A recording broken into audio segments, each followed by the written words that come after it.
me confirmer aujourd'hui que l'on peut faire de la musique dite mondaine, connaître du succès sans avoir touché au fétiche? On peut faire la musique mondaine inconsciemment toucher au fétiche aussi. Je vous dis par exemple les vibrations. Oui. Moi, j'étais dans le groupe Zaïko. Mhm. Pendant qu'on était sur la scène, nous chantions en diapason, en vibration commune. Ça signifie que si l'un de nous qui nous dirigeait était connecté à un esprit puissant pour nous amener dans une ondulation de fréquences négatives, automatiquement on était dedans. Par exemple, quand quelqu'un criait ouais, des Mhm. cris des invocations des diables. Mais le simple fait d'accepter de répondre comme eux, Ouais. on rentrait dans les jeux, inconsciemment. Ah, donc c'est vrai ce qu'on dit que même les fanatiques qui assistent à ce concert-là et qui répondent à ces cris diaboliques et tout ça peuvent se retrouver. Non, c'est parce que ce sont des fréquences. Ouais. Je vous ai donné un exemple. Là, on est en train de parler, donc toi tu me parles et moi je te parle, donc on communique par une fréquence. Donc Ouais. si toi tu es dans cette fréquence-là, moi aussi je suis dans cette fréquence-là. Il suffit que tu changes de fréquence, tu appelles quelqu'un d'autre et je ne serai plus dans la conversation. Mhm. Mais maintenant, Ouais. on est dans la même fréquence, mais on n'a pas la même volonté dans la même fréquence. Donc je peux accepter ou ne pas accepter ce que tu me dis. Mhm. Oui. C'est ça la différence. Donc, je peux être dans Zaïko, on fonctionne, on est en train de danser tout et tout, mais il y a des choses que je ne peux pas accepter. Je te donne un exemple. Mhm. Un jour, on était chez Maïlika. Non, on était à un concert public comme ça. Mhm. Il y a mon ami Lengilenga qui commençait à dire des choses qui n'étaient pas appropriées pour les jeunes. Je l'avais tout de suite arrêté. J'ai dit, oh non, hey, il y a Claude, Bana Bazaliao. Donc, on était dans la même fréquence musicale, tout et tout, dans la même fréquence de fonctionnement, Mhm. mais il y a quelque chose qui m'a tiqué qui ne pouvait pas passer dans la fréquence qui était en moi. Oui. Parce que les fréquences, c'est une bande passante. On est dans une bande passante, il y a des Mhm. fréquences partout.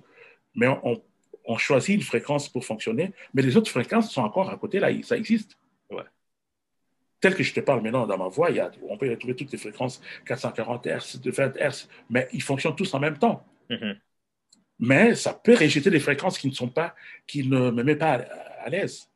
Donc, si on peut rester dans cette fréquence, mais qu'on n'a pas conscience. Nous avons parlé ici de l'inconscience, ceux qui restent dans la fréquence inconsciemment. Donc, Voilà. en ce moment-là, ils sont en train de servir d'autres dieux. Ils sont en train de louer d'autres dieux. Ils sont en train d'adorer d'autres dieux. Ça peut se dire? Bon, tout ce que je sais, que les artistes, quand ils communiquent avec le public, Hmm. ils fonctionnent à la même fréquence parce ils sont dans la joie, tout et tout. Oui.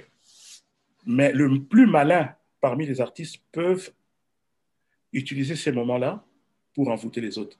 Tu sais, moi, j'avais même du mal à croire quand j'allais chez Maïlika. Tu arrives le soir chez Maïlika, plein à craquer. Il y a des gens qui voient bien que le bar est déjà plein, qu'il n'y a plus de place à l'intérieur, mais il Mhm. se permet d'acheter un billet pour écouter des haïkus à l'extérieur.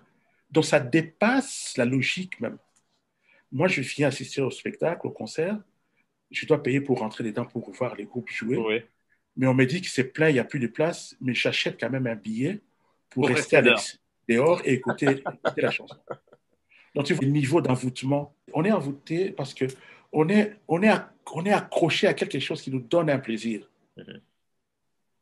Donc, les gens pouvaient faire n'importe quoi juste avec Zaïko. Ça pousse déjà à un niveau de fanatisme incroyable. Parce que la Bible dit, quand Dieu sème quelque part, les diables aussi s'aiment. C'est pourquoi la Bible dit que quand vous trouvez des gens qui ne sont pas dans une église, il y a toutes les couleurs des chrétiens dans toutes les églises. Mhm. Quand tu trouves des gens qui sont de vrais chrétiens, des faux chrétiens, il ne faut pas les séparer. Il faut les laisser. C'est lui qui va venir les séparer. C'est pourquoi je reviens encore pour te dire que le bien et le mal cohabitent toujours. Mhm. On ne Oui. peut pas les séparer. Mais c'est question de percevoir maintenant d'avoir une connexion positive ou négative. Mhm.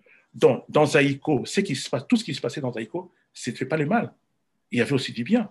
Parce qu'on chantait, on faisait plaisir aux gens, les gens étaient aussi joyeux. C'est la même chose dans les églises. Tu vas dans une église, tu vas trouver aussi des gens qui sont des vrais et des faux prophètes. Et à un certain moment, on a parlé de fétiches qui attiraient les fanatiques vers tel ou tel concert hein, à la place de l'autre. Andy, je vais te dire une chose. Ouais. Bon, ça, j'ai jamais dit.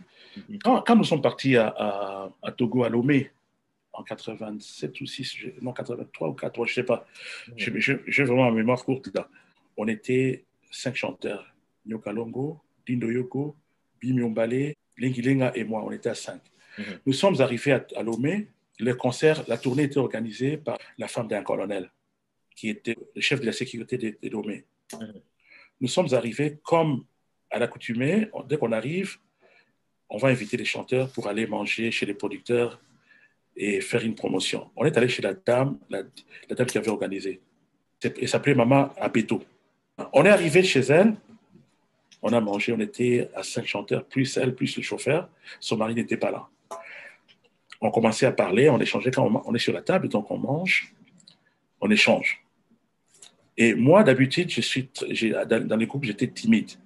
Quand j'étais avec les autres, je ne parlais pas, je les observais. À la fin, la dame m'a posé la question. Il a dit, mais toi, tu ne parles pas beaucoup. Mais toi, depuis que tu es là, tu ne parles pas. Moi, je dis, mais j'écoute. Les autres échangent, moi, j'écoute. Mhm. Et à la fin, il fallait nous ramener à l'hôtel avec sa Mercedes. La Mercedes ne pouvait prendre que 5 personnes. Donc, il fallait prendre 4 personnes plus le chauffeur. Mhm. Ça fait 5. Et la dame a dit au chauffeur, vous allez les amener les autres, mais lui, il va rester avec moi ici. J'ai des choses à lui parler. Jossard est encore vivant, il peut témoigner. Elle a dit, pendant que vous étiez là, pendant qu'on mangeait, je vous observais tous les 5. Et j'ai remarqué une chose en toi. Mais je dis quoi? Il a dit, j'ai remarqué que tu es vide. Mais j'ai dit, je suis vide. Il a dit, tu es vide. Il a dit, ah, tu veux parler de quoi? Elle a dit, j'ai remarqué que tu es vide en tête. C'est pourquoi tu écoutes les autres. Tu ne veux pas parler, mais tu es vide. Alors moi, je vais t'aider. Je dis, tu vas m'aider comment? Mhm. Il a dit, on se fixe rendez-vous demain. Moi, je suis la maman présidente de toutes les femmes qui vendent au marché de Lomé. Elle m'a dit, je suis la présidente de toutes les femmes qui vendent au marché de Lomé. Demain, je vais te présenter une personne qui est mon oncle et il va te proposer des choses pour combler les vides que tu as en toi. Je suis rentré à l'hôtel, cette fois-ci parce qu'on partageait tous les chambres à deux. Mhm. J'étais avec Bapius. Tout le monde était à l'extérieur, tous les musiciens étaient à l'extérieur, en train de me regarder comment on m'est déposé par la voiture, la Mercedes là. Mhm. Donc ils étaient jaloux qu'on aille là-bas et que moi je reste. Ouais. Et que tous ces chanteurs-là voulaient de cette femme, ils étaient jaloux. Ils ont dit, mais pourquoi c'est petit seulement? Parce Mhm. qu'il m'appelait petit, il ne savait pas que j'avais des rages. Voilà, j'arrive là, Bapius qui m'appelle dans la chambre, qui dit, voilà. Je dis, mais pourquoi c'est là qu'il m'a dit, moi? Tu es parti voir cette dame-là, tu ne sais pas, pas si à côté, il va ma kisi. Mhm. Tu sais qu'Anna Mouyanzi, la femme de Dikinga, a soira bakisi côté, pourquoi le Kenya Ikuna? Maintenant, nous, on était là, tout ça, on a dit, ah, Ningo, bakisi à Lomé, Bokeba. Et le dimanche, je suis allé au marché, je suis répondu, je suis allé chez la maman à Péto, et arrivé là-bas, son oncle n'était pas là. Il a dit, non, on attend, l'oncle va arriver. Il a dit, oh non, il doit arriver. Moi, j'ai dit, mais qu'est-ce qui va se passer avec son oncle? Il a dit, je vais te brosser en résumé ce qui va se passer. Mon oncle va combler ta tête. Il va mettre quelque chose. Ça signifie que dès que tu vas te retrouver à l'extérieur devant les gens, tu vas attirer 200 personnes qui vont se ruer vers toi. Dès que tu es sur la scène ou n'importe quoi. Moi, j'ai dit, ah bon? Ça, c'était le premier voyage de Lomé. Ouais. Avant que je fasse la chanson Amour Titina. C'était Mhm. le premier voyage. Ouais. On avait joué. Alors moi, j'ai dit, mais j'ai dit, je vais réfléchir. Comme on rentre demain, donc peut-être que à la prochaine, je pourrais parler avec lui. Je vais réfléchir. Mhm. Et là, il a pris 10 pièces de wax hollandais. Parce qu'il était la maman, la présidente. Il a dit, non, Ouais. tu vas donner ça à tes sœurs à Kinshasa. J'ai amené les wax hollandais à l'hôtel. Là, j'ai commencé à distribuer, à donner aux musiciens. Et les autres ont dit, oh, ouais, en Guinée, on va pêcher, non, on va pêcher, on appelle ça, mais bon, au cause de j'ai commencé à donner ça aux autres. Mhm. Ça, c'était juste pour te dire que quand cette dame-là m'a dit, on te donne ça et tu vas rayonner à 200 mètres, tu vas attirer les gens. Mhm. Ça veut dire qu'on va te mettre dans une fréquence de domination où tu vas attirer les gens autour de toi. Si elle m'a dit ça, c'est parce que elle savait que j'avais quelque chose en moi. naturellement, qu'elle voulait utiliser pour ses comptes. Ouais. Parce que, admettons que j'avais répondu par un affirmatif à l'époque, donc j'allais m'impliquer dans un monde où j'allais être connecté à l'esprit qui les anime. Et si l'oncle était au rendez-vous, tu allais t'impliquer dans cette histoire. Non, ça, je ne peux pas le savoir parce qu'il n'était pas là. S'il était là, j'allais réfléchir sur les champs parce que moi, j'ai un esprit cartésien d'abord. Quand tu me dis les choses, il faut que je comprenne ce que tu me dis. Si je ne comprends pas, je ne peux pas m'embarquer. Ça, c'était juste pour essayer d'expliquer un tout petit peu le danger de fonctionner dans la même fréquence avec une personne. Ouais. Parce que si la personne a un esprit fort, il peut t'amener, il peut t'envoûter, il peut t'amener dans son monde et introduire son esprit.